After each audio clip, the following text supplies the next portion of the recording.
Jesus made my dreams come true.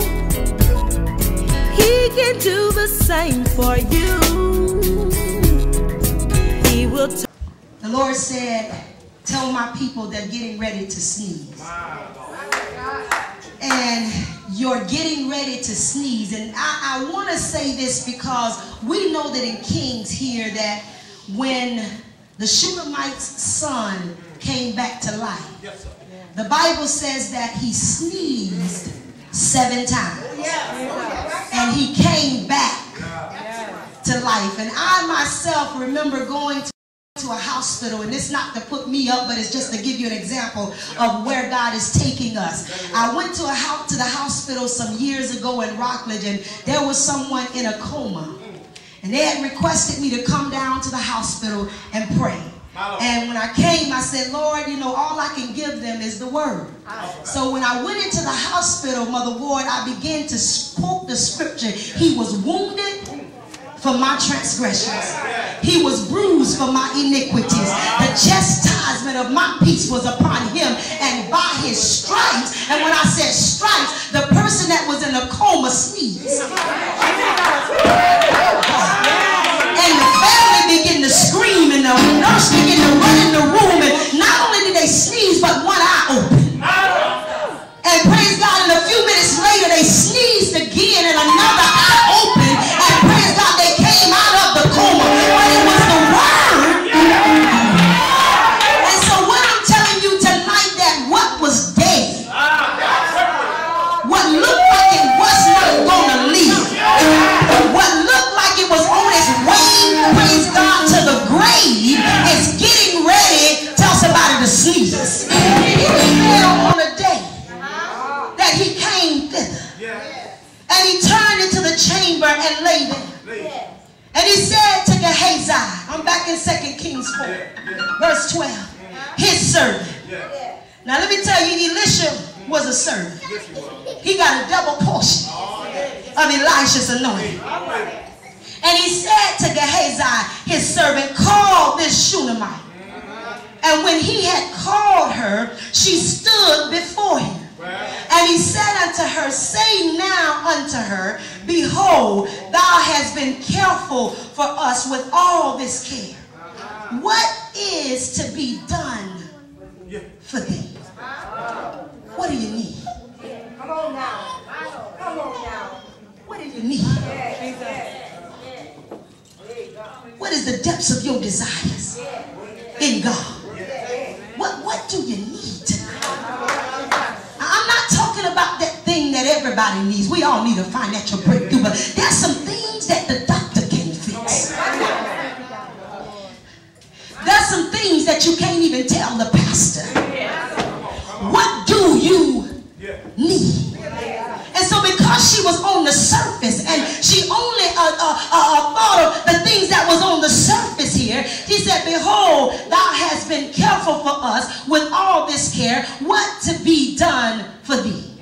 Wouldest thou be spoken for to the king or to the captain of the host? And she answered, I dwell among my own people. And he said, what then is to be done for thee? And Gehazi answered, verily, she hath no child, and her husband is old. So right here, she didn't even acknowledge the fact that she didn't have a child. She basically said, I got everything I want. I've gotten everything that I need. I've gotten everything that I love. I got my family with me. My husband is there. I got riches. I got fame. And so there was something that she had packed way behind. I asked her, what do you need? She said, I got everything.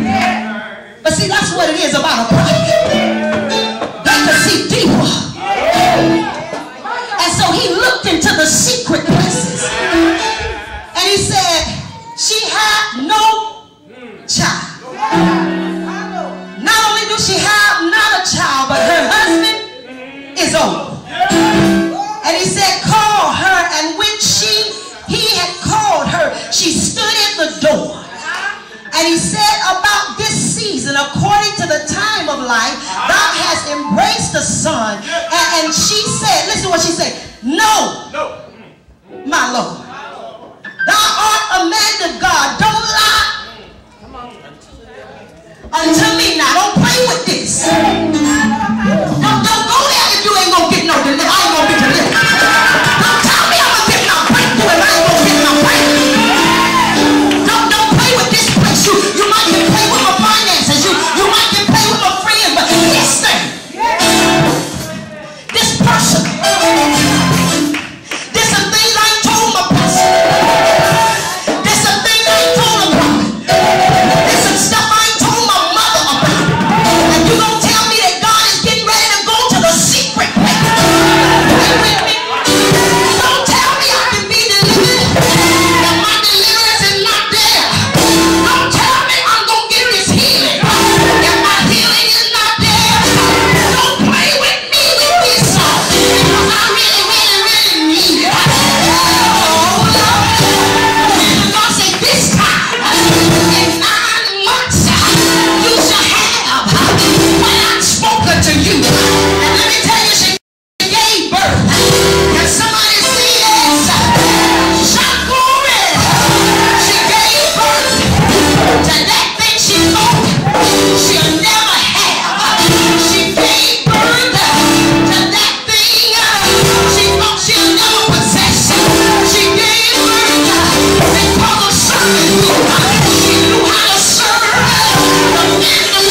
a touch just seemed, it seemed to fade away.